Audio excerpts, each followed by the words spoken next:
All right, so go ahead and state your name and tell me your ride. What are we looking at? My name is Alex Carney. I have a 1991 Mazda Miata with a Jackson Racing Supercharger. Oh, man, that's throwback. Jackson Racing, dude.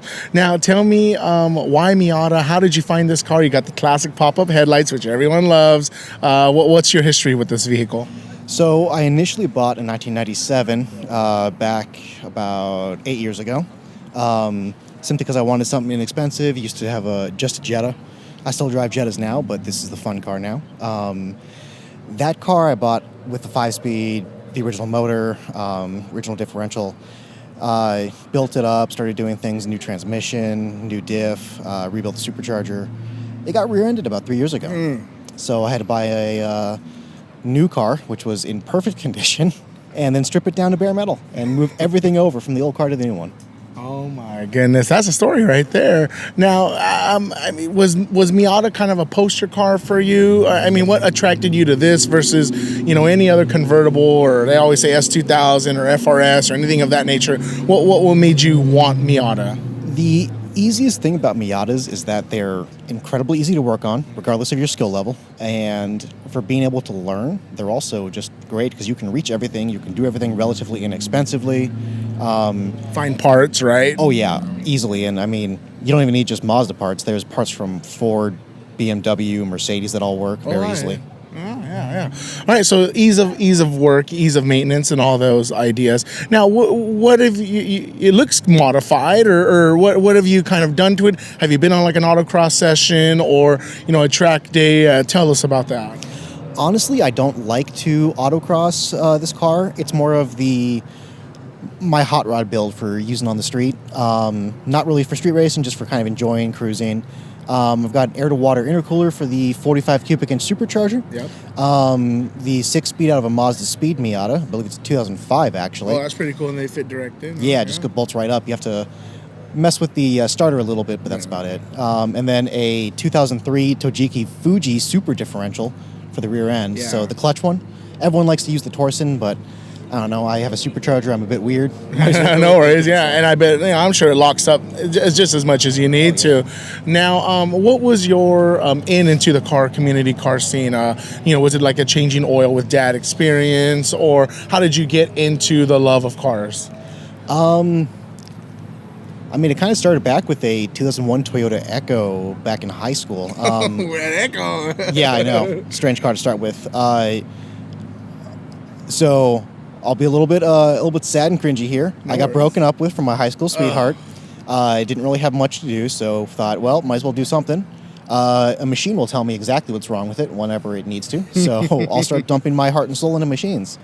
Started off with a speaker swap and some... Everyone does that in high school. Me too, man. And some just electrical work on the Echo. Eventually that got rear-ended, got a Jetta, did a lot of work on that Jetta, then got into the Miata. Nice. Okay, so cool. Kind of women can inspire us even when they break us up, right? Yeah. Now, very cool. And I love this Jackson Racing Supercharger. Tell us how it was going from NA to Supercharged, which mirrors the NA kind of power band, very relatively similarly, but it is still technically boosted. What differences have you noticed, and what advice could you give to other Miatas owners considering what you did? If you want your car to not consume more fuel, just go turbo. The supercharger, so I actually lost some fuel efficiency, but what I love about the supercharger is that all 180-ish torque comes in at 1,200 RPMs. Oh, dang. That's so, perfect. Yeah, the second you hit the gas, you're already at full torque. As long as you can properly control your throttle, you can plant it and you can go. So if you want something where there's instant go, you don't have to worry about, turbo lag or having to actually program in any sort of turbo shifting, just go supercharger because it basically just increases the displacement of your motor. Oh, I never thought of it that way, but that's true. Yeah, absolutely. Very cool. And Jackson Racing, I was a Honda guy, and they always made the superchargers for like the S2000s and for like the Civics, and I loved their quality, and they're local, out of LA. So that's super cool. There's actually if I remember right, there's a story behind the particular supercharger on this car. They initially bought, I believe it was like 2,000 units of the Eaton Generation 3 M45 for a Civic at the time. They ordered them spinning the wrong direction. So they had 2,000 units they couldn't put on a Honda, and they went through their employees and went, who has a car that spins the correct direction? The first one they saw was a Miata, so they had to make it work.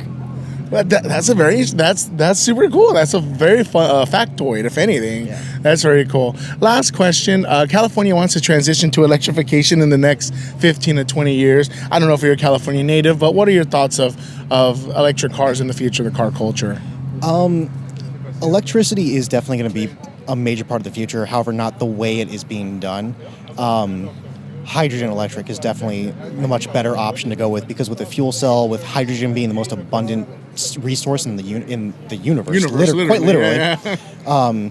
it's much easier to do. Hey, we have to go to hit a hydrogen pump, fill up, and then we run that through the fuel cell and it converts it to electricity. So electric motors are going to be the thing, but not with this poor grid that we have, and with the fact that without using hydrogen power, we're still producing electricity from oil, from gas. Yeah, exactly. So it doesn't really matter. We're just shifting the issue at the moment.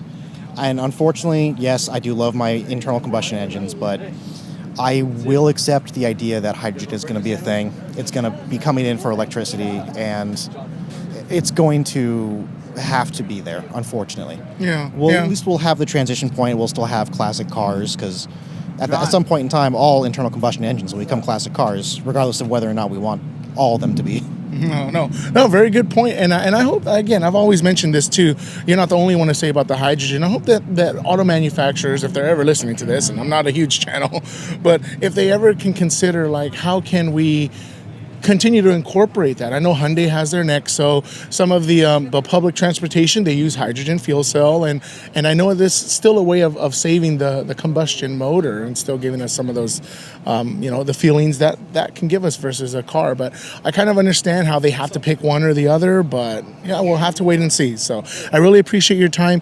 Do you have any shout outs or thanks you want to give to anyone, or a social media that you want people to find you at, anything of that nature? Go ahead and do it now.